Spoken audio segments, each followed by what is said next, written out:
Hello, hello, visionaries. We are back with another super juicy interview with our visionary women leaders who are up to big things and really sharing so deeply. I've been so inspired by these interviews.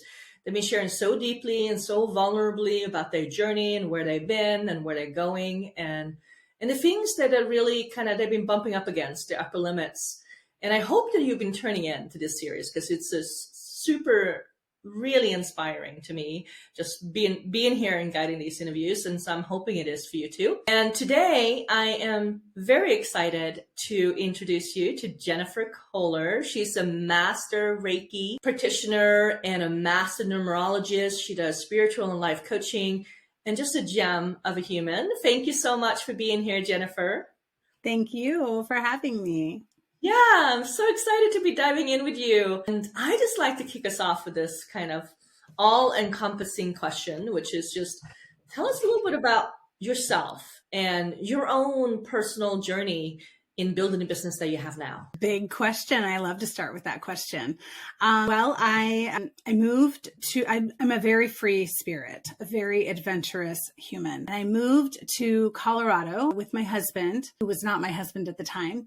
After we had traveled for 8 months around the world, we met traveling around the world. And we decided to settle upon Colorado, and I truly didn't have a career. I was a secretary. I was very adventurous. I'd sort of jumped from job to job, and I worked as a secretary in a chiropractic office, and I realized that that was not what I wanted to do for the rest of my life. And I wanted to, I wanted to grow, and I wanted to do something where I was self-employed. So I went to become a doula. So I became a doula and a massage therapist. And then I became a Reiki master teacher in 2003. And so that sort of put me on the trajectory of owning my own business, being self-employed, and also becoming a healer. And that was sort of the beginning of my journey. I built brick and mortar business. I had a healing business in person where I did everything in person. I ran everything myself. And about 8 years ago, I came online. And I sort of went through the passage of network marketing and all of these other sorts of things.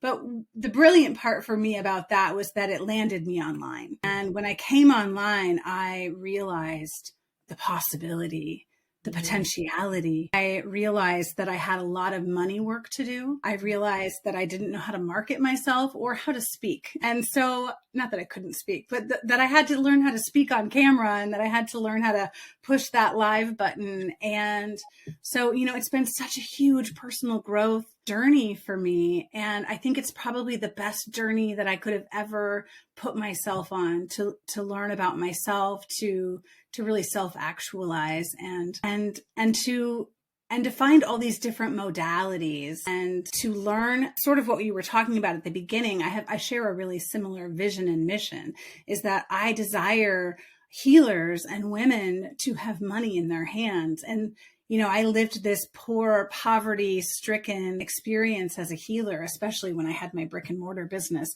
I was barely getting by. So I realized that I want to see women and healers have money, because I think that that's where we start seeing change in the world. So that's part of my journey. So amazing. I love that. And, I think that so many of us can relate to just the crazy wild ride of being an entrepreneur and really creating things out of thin air and building the plane on the way down. I say that jumping out of a 20-story building and building a plane on the way down and hoping we're not going to crash kind of experiences that we put ourselves through. I think the level of risk that we've gotten so used to, that we just live on this edge, that I believe, the majority of people in the world would feel incredibly scared and horrified of living that close to the edge, where we just kind of ride that wave, gracefully sometimes, not so gracefully other times, but still, hanging out there. So I love that.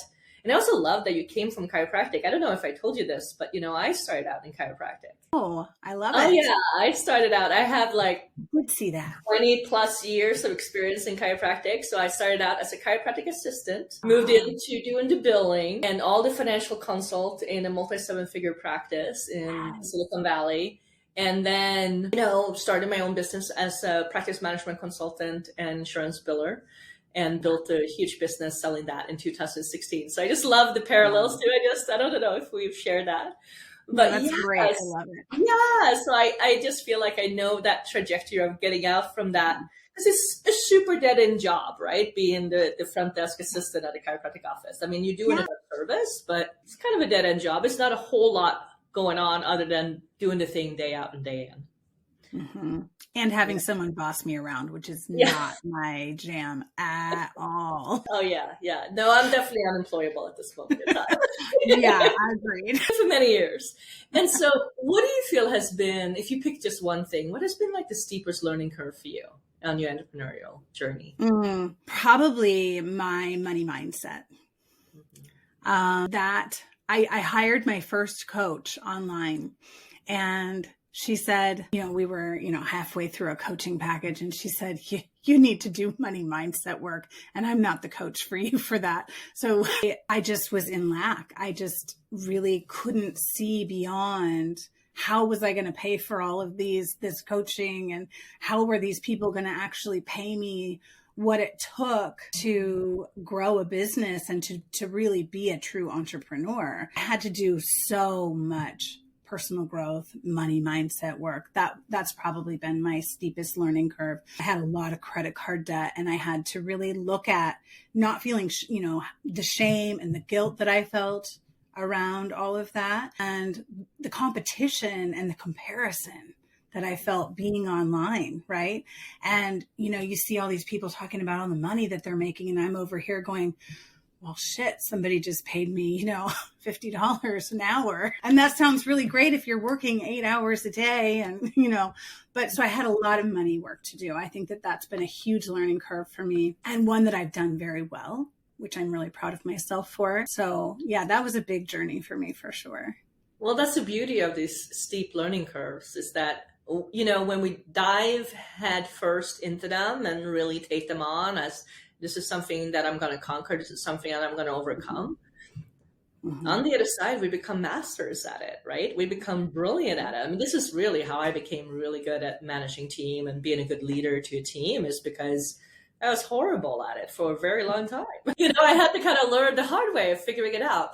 And so I would love for us to dive a little deeper into this, if you're willing, because I just feel like, just kind of sharing like the mindset that you had in the beginning, like what are the actual steps you took to kind of help you overcome it? And, what did that journey look like? I just think it would be so helpful for people who are listening in, who are sitting there.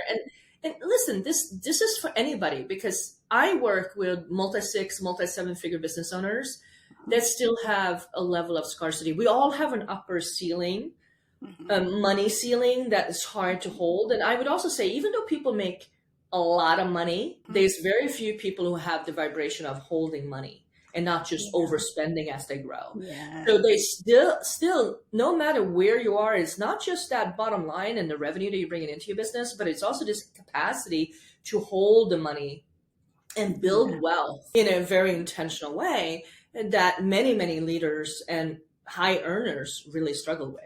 So I feel like this is a very potent conversation to be had, no matter where somebody is at in this evolutionary journey. And I would love for you to share a little bit. Yeah. So, I grew up with plenty of money, and it wasn't. And so when I went out on my own and just really struggled with the finances, and then coming online, like I said, like really, really feeling the intensity of that. The beginning for me was just literally finding a mentor who was willing to take me in and sort of put me under her wing very lovingly. She taught me how to date my money 7 years ago. She was like, this is what we're going to do. You're going to date your money. And I was like, I don't want to look at my money. That's absolutely terrifying. I can't even open up my bank account. So I was definitely in a place where I didn't want to look at the bills. I didn't want to look at my money. So starting by literally just opening up my bank account with this loving human by my side was really the beginning of that journey. And, I step by step got less afraid. I started looking at my money every day, and I started looking at my money every week and doing my books and actually paying attention to what I was bringing in and planning. Planning? I didn't plan anything. I flew by the seat of my pants in all moments. True entrepreneur style, I thought, And so really for me, it was just that step by step. And I started doing a lot of energetic work around the money because, I am an energy practitioner. So that really spoke to me. That aspect really spoke to me. Holding a container, right? Feeling into what does it look like me to look at my money, my business, the spirit of my business. All of that really spoke to me, I think, just because of who I am. So that was sort of the beginning of my journey.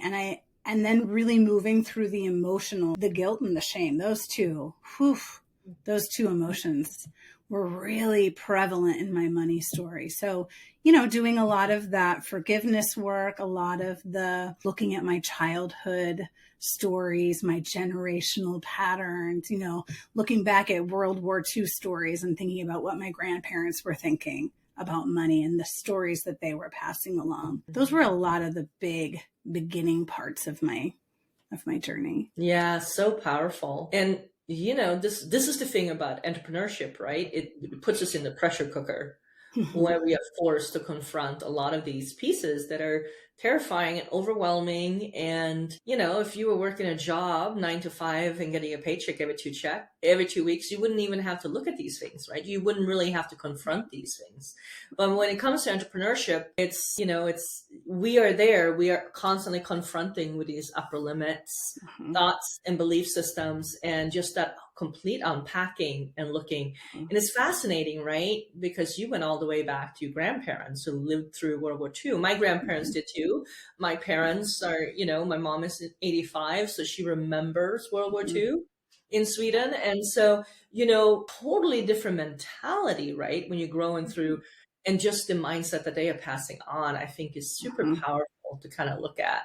And I find the biggest thing when we really look into healing some of these pieces is about unhooking it and not making it about ourselves, so that we can more witness the process and understand how it ended up there. That allows us to kind of unhook ourselves in a much bigger way. So having that capacity. So what did it teach you about yourself when you now look back on that journey? Like what did you really learn about yourself? Well, I learned that I can do really hard things. I learned that I really have the capacity to hold so much more than I ever thought possible. And that goes far beyond money, right? It goes to so many different pieces of life, spiritual, emotional, physical, mental health. I mean, and beyond that, I really just discovered that I'm so much more capable of holding things than I thought I was. Here I was I had graduated from, some levels of university, but I was just like a secretary, not to diss on secretaries, but that was really all I had gotten to. And I just realized that I have so much more capacity for growth in my world and in my life. And I think what you said earlier about being an entrepreneur and being on the edge, right? It's such an Abraham Hicks sort of thing to say, but, we are on the leading edge, really literally entrepreneurs are on the leading edge. And I see my parents and I see them as having been on the leading edge. Both of my brothers are both entrepreneurs. I mean, there's something in the blood, there's something in that generational piece for me to just know that I have to go first. And that is really scary sometimes. And it definitely holds me back sometimes, or it did especially. So looking back on that journey and thinking about where I was scared. I didn't know what I was doing. I didn't know where I was going. And now I have so much vision. I have this capacity to hold vision like most of my people don't have, I do hang out with a lot of entrepreneurs, but most people don't necessarily have that vision. They don't sit around and talk about their vision every day, or holding their vision all of the time, or how much money they're making, or whatever it looks like, right? I think that that feeling of being on the leading edge is really what took me through the last 8 years. Right. It was what really created your staying power, that inner knowing that you were it. You were it was. Right. Yeah. You had to like do or die with you kind of It's thing. me. Yeah. It's me. That's it. Yeah. Love that. And how do you navigate when you have setbacks in your business, when something goes wrong or you invest in the wrong way or time, energy, or money, and it's just, falls apart. This happens to all of us. I think I cranked out $25,000 in a launch earlier this year that didn't do much, and then we pivoted and we did something else and we ended up having like a, 85% sales conversion, like I get it. Right. But in those moments, it's when everything's falling apart and you invested a bunch of time and money and resources into something. I invested months into this project, right, to launch it. And so like, how do you navigate those moments? I love that question. I mean, I've had like $85,000 launches. And then I also have had launches where I made $0. And I'm like, so I think that detaching, for me, it's like holding the vision, loving the vision, knowing that I am doing exactly what I'm supposed to do in the moment, that life is happening as me. I have a very strong spiritual connection, feel divinity very strongly within me. That helps me. That faith really holds me. But, when you have the $86,000 launch and you're on top of the world, and then you have like a $0 launch and you think, well, what's wrong with me? I think for me, it's just the knowing that I always, like, I sit down, I might cry over it for a minute. And then the next day I get back up and I get back online and I start again. And I hold a new vision, but really it's not even a new vision because the vision is the same. It's just maybe a tweak. It's a tweak of frequency, right? It's just like a shift in how I'm thinking about something. And so for me, having really strong people around me, having really great coaches that I hire, investing in myself, for sure. That's been a huge piece for me, is learning how to invest in myself. I'm not investing in a coach. I'm investing in myself. And that has probably been one of the most important things that I have brought to my own table. And and I just keep going. It's never an option to quit. Yeah, I love that. Yeah. And this has been a theme throughout all of the interviews that I've been doing on this series. It's really like everybody talking about this importance of investing ourselves. And I probably invest at least 6 figures every year in my own personal growth, my health, coaching, and also in business coaching and all the things, to really become the channel and the vessel that can hold the capacity and the growth that I want. And I think, you mentioned earlier in your thing, you were like, oh my God, how am I going to like even invest in myself? I'm going to pay for these crazy coaches, right? And then you overcame that. And then now you're such a proponent for really taking that step. And I think for me, it's always been about, I need to borrow somebody else's perspective if I'm growing my business. I feel like, I get tunnel vision on my own. I can't see past my own problems sometimes. And so to have somebody else's perspective who see it a little bit differently, and then it instantly can inspire me and set me off in a different directions and I get moving again. Where on my own, I always say I'm a little sleazy left to my own demise. I kind of don't keep myself that accountable. I don't really move forward sometimes. I just become a little bit of a ping pong ball in my own little brain. So so it's such a interesting thing that we do, right? So how do you feel like up-leveling your mindset or perspective has really helped you grow your business? Oh, I mean, that has been such a huge piece, right? Yes, mindset work and up-leveling. I think I read recently that you were reading Big Leap again, and like with a different perspective. The first time I ever read that book, it's one of the first personal growth books I ever read. I read it like 7 or 8 years ago, and I was like, this book is stupid. And then I looked at myself and I was like, there might be something here for you to learn. And so I read it again and I was like, okay, well, actually, this makes a lot of sense, right? And so, yes, so looking at my own upper limits, shifting my mindset, that has been I feel like that's like an ongoing perspective shift for me, is like really, even like working with a coach a couple of days ago, she was saying something to me that really annoyed me. It really triggered me. And I was like, oh, there's something for me here. She's like, oh, am I annoying you? And I was like, oh yeah. Right. Because those are the triggers are the things that help you to grow, right? So yeah, so shifting my mindset to a growth mindset, I think is everything. And I did grow up with a therapist as a mother, so I sort of come by that naturally. But I'm always willing to look at the hard stuff. I am always willing to look at myself. I am always willing to admit when I don't know, when I'm wrong, when I make a mistake. And I think that that's a huge part of my success. Huge, humongous. I mean, that is, that's a level of coachability and taking personal responsibility and also constant striving for improvement, right? Mm-hmm. Which is the whole name of the game. So I love that. I mean, that's huge, huge piece. And so one of the things that we hear a lot about that people talk about, I floats around on social media a lot. It's this sense like, well, it didn't feel aligned to me, so I couldn't do it. It's not in alignment right now. And I understand, we definitely want to build a business that is in alignment with us. And, we utilize human design and Strengths Finder and really look at people's visions and build customized business models for people based on how they utilize the energy and what makes sense. So alignment obviously is incredibly important. Mm-hmm. But how do you know the difference between that moment when you go, oh, it's not in alignment versus this is my growth edge. I'm feeling uncomfortable. I'm annoyed. This doesn't feel right per se, but now I need to sit in this uncomfortableness because I know that my comfort zone is not actually what I do my best work. This is really my growing edge.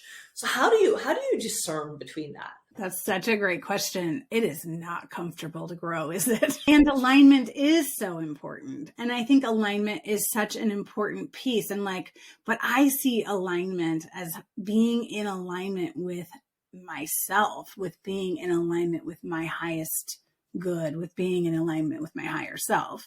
And so I know that when I'm in alignment with my higher self, and then I'm often being pushed to do difficult things. And so I can tell when I'm in alignment with me that I'm going to be pushed. I'm going to push my edge. I am going to grow.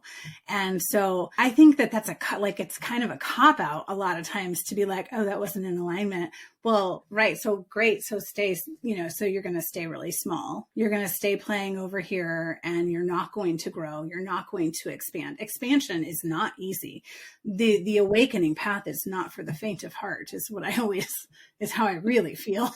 Right. And so alignment for me is having some blinders on and being able to recognize when I'm in alignment with me and then knowing that, I don't know if I've answered your question, but it does feel like expansive when you're growing. I mean, it just feels so uncomfortable. And I sometimes want to run away or jump out of my skin, but I recognize that my highest self is propelling me forward, really. Yeah, no, you answered beautifully. And I think that I'm going to see if this discernment that I just kind of got actually from you talking right now, if this lands for you, because I think there was a really important piece that you said it was about lining up and knowing that when you are when you are connected with your own higher power, whatever you call it, whatever you want to call it, people can use whatever words you want to use to this, but this level of connecting up, where you feel in alignment with your own being. See, I actually think that the times that we feel out of alignment is when we are abandoning ourselves. Yes. When we are truly out of alignment is when we are abandoning ourselves and our own integrity as humanity, right? And so when we kind of abandon ourselves in a sense that, oh, this coach, this mentor has all the answers. I don't have to take responsibility for what my life is going to look like or the decisions I'm going to make in my business. I can just do whatever they say, right? That's a level of that abandonment, right? Yeah. That then can feel really out of alignment later on because you abandon yourself. Yes. Or you do something that's actually not for your highest good because you kind of lost touch with who you really are. And then I think, that's a very different sense. And I think that's ultimately the sense of being out of alignment. And that alignment really is that we can do many, many hard things. Like you said, you came to learn that I can do difficult freaking things, right? This is not for the faint of heart, but I know it's true because I am connected up and I'm on the path and I'm doing the things that I need to do, evolve, right? Mhm. In my own journey. So yeah, does that resonate for you at all? Like, Oh, yeah, completely. Perfectly said. Yes. And I have worked with a lot of people where I just took their advice and didn't listen to myself, but I could tell that I was in dissonance, right? I wasn't in resonance. My higher self was saying, no, don't go that way. And I did it anyway, right? But I learned a lot. right. And so part of it, right, we don't necessarily learn how to discern those things for ourselves Not for a while. until we take the wrong turn somewhere, right? And we try them. And I think in the beginning it's so scary. We don't know which way we should turn or which way we should do. And I think many times we find ourselves there. I mean, when you start hiring team and you start really scaling and things go really well, I think in the startup business model where you're really just trying to get clients in, you're trying to figure out your marketing and sales, like Mhm. there's a lot of confrontation about being visible and sharing your message. And you say going live and doing all those things, right? And Right. then there's a whole other learning curve that happens when you're really looking to scale and you need to like create systems and automate your business and unpack your intellectual property so you can delegate it to a whole team. And team members can come in and you need to become a boss and a leader of a team as opposed to not just being your own boss, and finding those. So I think there's learning curves here every step of the way that are really easy to just throw in the towel on ourselves and trust that somebody else is going to do it for us. Yeah. I see this a lot with my multi-six and multi-seven figure business owners that I work with is that they go, oh, I don't know anything about operations and team or team management. Like, I don't want to do that part. And so there's a level of like, just have somebody else step in and do this. And sometimes they do, right? They hire a COO, they hire an OBM, they come in, they organize everything for them. But in the end, they're like, oh, they did a horrible job. It wasn't the right person. They didn't do what I wanted them to do. They just diagnosed a bunch of problems, but I didn't solve anything. And there's all like, it's a similar energetic piece anytime we're not willing to really take full responsibility for our business and the journey that we're on, right? That level of pushing it away, I hope somebody else solves it for me so I don't really have to look at it, always backfires, right? Yeah, I hired a team at one point and I wasn't quite maybe ready for that. And I didn't really hire the correct team and it all sort of landed in my lap really quickly. And I did not know how to lead it. And I learned so much and it was very difficult. It was very challenging. It was very difficult. Everything that you're saying is exactly how I felt. I was like, I don't know what I'm doing. I didn't know how to delegate. I didn't know how to lead this team. And it blew up in my face and it was a great learning opportunity. Yeah, I mean, like, yes. And I would say this, that, like I said, it's having a team and becoming a leader been my biggest learning curve in business. And, there comes a point where we just can't do it all ourselves. We need other people around us to make the magic happen. And so, this is, I think, is a lot why we shrink back, right, from the next level of growth because, gonna have to step into having teams again. How am I gonna do this time, right? Like, I see it. Yes, I'm like ready to grow, but I'm like, right, yeah, right. And I also remember there was times in my business where the capacity of my business was felt like it was like on a runaway train. And yes, part of me wanted to continue to grow and continue to scale, but another part of me was like, oh my God, like I don't even know if I can handle it anymore. Mm-hmm. And so there was this, this is the energetic shifts that we have. We want to grow our business, but then there's just like what you're talking about the finances, there's these other upper limit thoughts and places of how we holding ourselves in our businesses that gets in the way of all this stuff. Yeah, right? So true. Yeah, this is how it is. And so what is one of the biggest upper limits that you feel like you have broken through? Well, I mean, I think that this next topic or this last topic about leadership, that I didn't see myself as a leader. And so moving through that upper limit that said, you're not a leader. People are not going to want to do what you're doing. People don't want to come to your party. People don't want to do what you're doing. I think that was a big upper limit for me to move through. Maybe I still haven't fully moved through that one. I'm still moving through that. But I do lead a pretty large, I build community. I love building community. So I know that I'm meant to lead. I know that I'm meant to be a leader. I think there's like this waviness that I feel around it still, so maybe breaking through that upper limit as we speak is recognizing my own self-leadership and recognizing that I am here to lead. And what does that look like? How do I do that? How do I rise up and sort of take the reins? I have a pretty large community on Facebook that I lead, but then leading team, like that feels maybe a little more challenging, even though I feel like I could do that now, but so maybe still moving through that one. Right. All the little pieces that we need to put in place.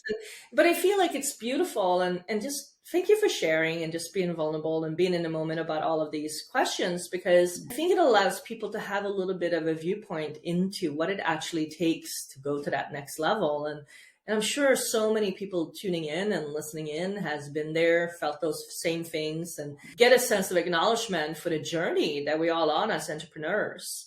And this piece of stepping into leadership and really owning our own leadership in business and in life is just something I think is an ongoing journey. It's definitely been easier for me as I've gotten older, and now when I'm in my gray years, my wisdom years, right, my sage years, I'm hoping, right, is coming in.